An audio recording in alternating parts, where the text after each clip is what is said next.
रोज जेवणाक ना एक आमटी आणि एक भाजी, ते माशाची आसंदे, मटण आसंदे, चिकन आसंदे, तरी भाजी लागताच लागता। आज करतोय दोडक्याची भाजी।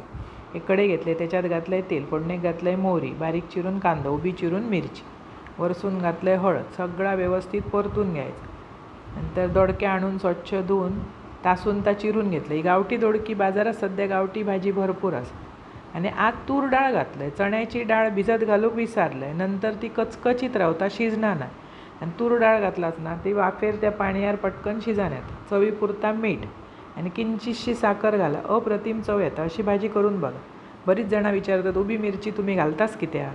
तर ती काढून टाकूक बरी मिळता, आणि बारकी घातलास ना ती पटकन तिखटान दाताखाली येता। सगळ्यांकाच तिखट खाऊची सवय नसता, आमका आसा, तरी पण ती मुलाबिला खाताना ना दाताखाली इली तर परत ती तिखटान, म्हणून ती उभी घालतो। वाफेर शिजवून घ्यायची भाजी। भाजी शिजली की भरपूरसा खोबरा घाला। अशी करा, खावा, अप्रतिम चव येता। आवडतली तुमका, आणि आवडल्या चॅनल सबस्क्राईब करा।